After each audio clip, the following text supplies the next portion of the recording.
Most people believe that balance is something you either have or you lose, that it just fades quietly with age like old paint. But that wobble when you turn, that hesitation before the stairs, or that split second where your foot doesn't land exactly where you expected, those aren't just signs of aging, they are biological alarms. Today, I'm revealing the mystery of the 40%, a specific physiological breakdown that happens after 65 that no amount of walking can fix. I'm going to show you 3 specific movements that don't just help your balance, they actually retrain your brain to catch you before you even know you're falling. If you value your independence, you cannot afford to miss the third exercise. It's the one most doctors save for last, but it's the only one that truly bulletproofs your nervous system. Most advice you've been given about staying steady on your feet is only half true. In my clinic, I meet patients in their 70s and 80s every single week who say the exact same thing. "Doctor, I'm still strong. I walk every day. I garden, but I just don't trust my balance anymore." These people aren't weak, they aren't lazy, and they certainly aren't broken. They have simply been misled. They've been told that as long as they stay active, their balance will stay intact. But a landmark 2019 study from the University of Pittsburgh Department of Rehabilitation Science followed adults over 65 and found something shocking. They discovered that balance reaction time declined by nearly 40% within a 10-year window, even in people who stayed physically active. Why? Because balance is not just about strength, it is a complex neuromuscular system. It is your muscles, your nerves, your joints, and your brain working together in a symphony of milliseconds. After age 60, that system undergoes a process we call age-related proprioceptive decline. In plain English, your body becomes laggy. It's like a slow internet connection. Your ankles sense a trip, but they send the signal to the brain too late. Your hips try to correct, but the muscles respond a fraction of a second too slowly. When that delay reaches a certain threshold, a fall happens. Not because you were careless, but because the software in your nervous system wasn't trained correctly. Passive activity, like casual walking, maintains your heart health, but it does absolutely nothing to retrain these high-speed balance reactions. Today, we are going to change that. Before we dive into exercise number 1, I have a quick request. We're trying to reach as many seniors as possible to prevent the life-altering injuries that come from falls. You can help by doing 2 things. Comment below with your age and the one place where you feel most unsteady.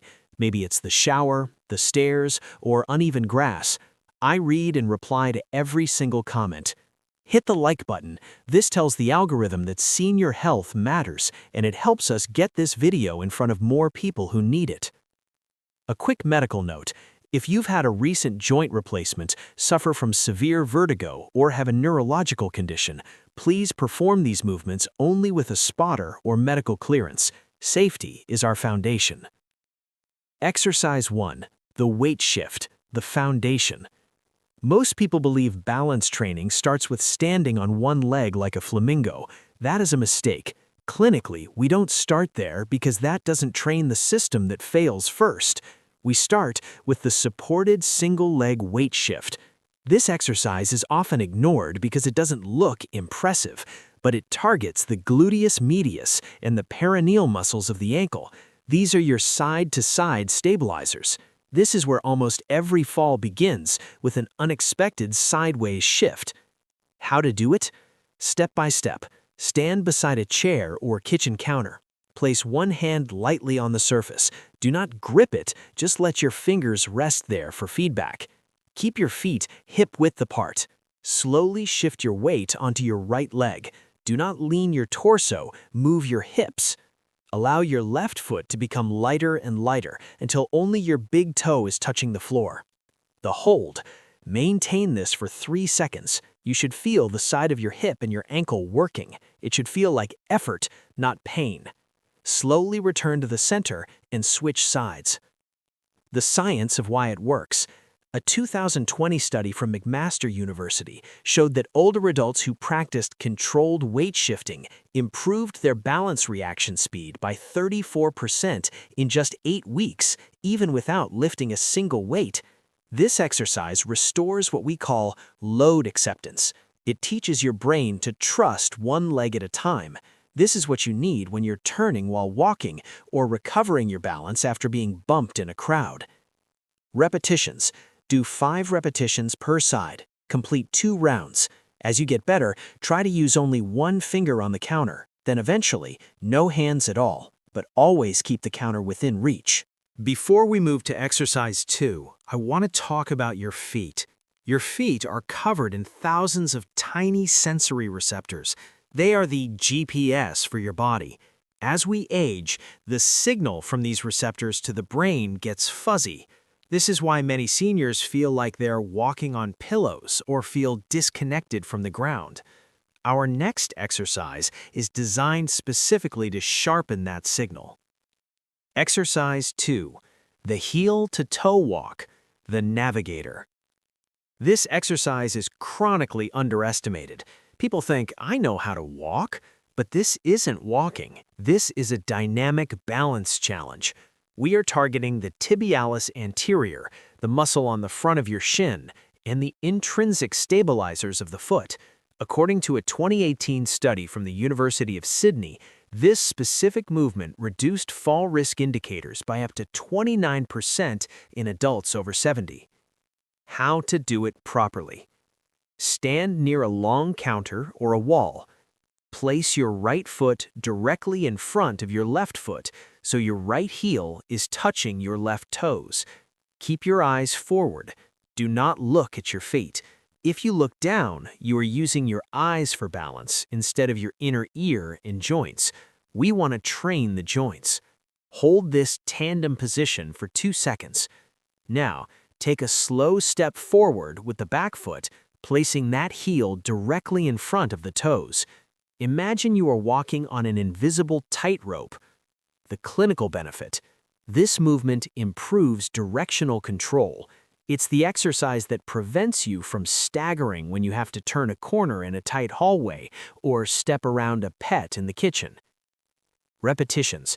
Take 6 to 8 slow steps. Rest. Repeat twice.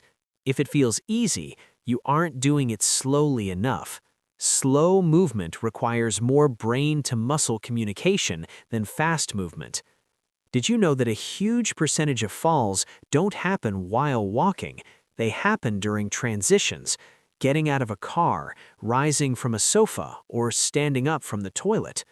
This brings us to exercise number 3, the one I told you was the most important.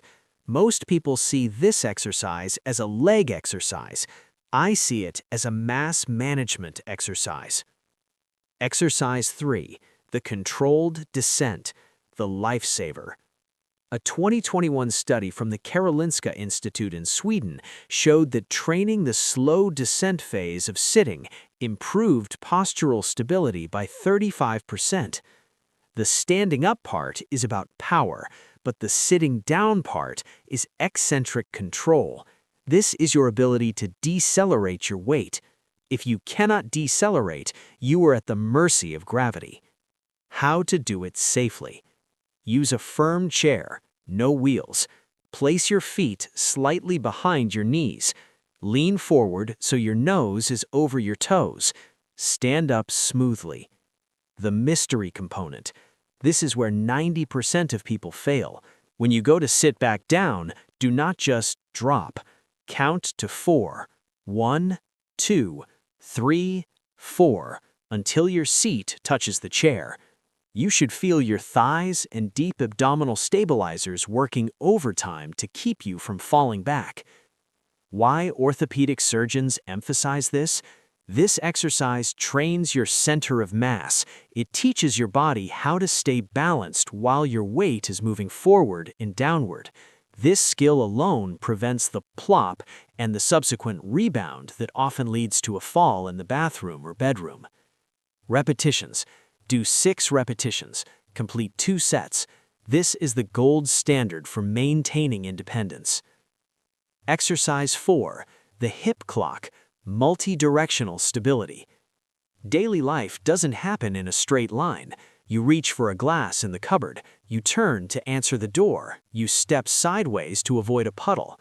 This exercise, the supported hip clock, is often ignored because it looks unfamiliar, but it trains your hip rotators, the muscles that protect you when you twist. A 2017 study from Queen's University found that multi-directional training improved stability by over 40%. How to do it. Stand behind a chair with both hands resting lightly on the backrest.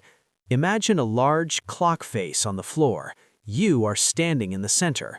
Keeping all your weight on your left leg, tap your right foot forward at 12 o'clock. Return to center. Tap your right foot to the side at 3 o'clock. Return to center. Tap your right foot back to 6 o'clock. Return to center. Focus. Each tap must be slow and deliberate.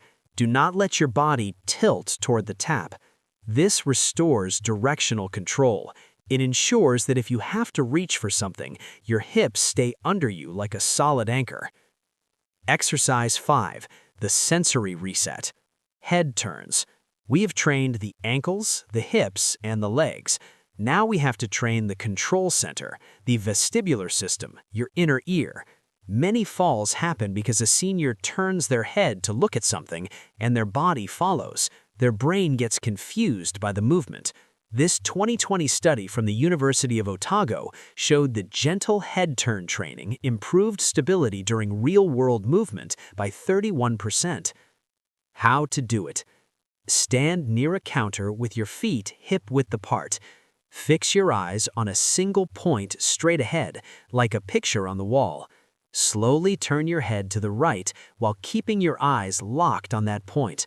Return to center. Slowly turn your head to the left. Keep your body perfectly still. This decouples your head movement from your body balance. It trains your brain to handle multiple streams of information at once. Now, how do you turn this into a routine? You don't need a gym. You don't need to sweat for an hour. What matters most is precision and consistency. Choose just 3 of these exercises to start. Spend 5 minutes, 3 days a week. Focus on the slow count. Balance is not about being fearless. It's about being prepared. When your muscles respond on time, when your joints sense their position clearly, and when your brain trusts the data it's receiving, your confidence returns naturally. You stop looking at the floor when you walk. You start looking at the world. You have a choice today. You can keep doing what you've been doing and hope for the best, or you can take 5 minutes and start rebuilding the software of your balance. If you want to know which foods you should be eating to support your bone density and muscle health while doing these exercises, you need to watch my next video on the 3 superfoods for seniors over 65. You can click that right here on the screen. And please tell me in the comments, which exercise are you going to try first tomorrow morning? I'll be down there waiting to hear from you. Subscribe for more science-backed guidance, and remember, take care of your balance, and it will take care of you. I'll see you in the next one.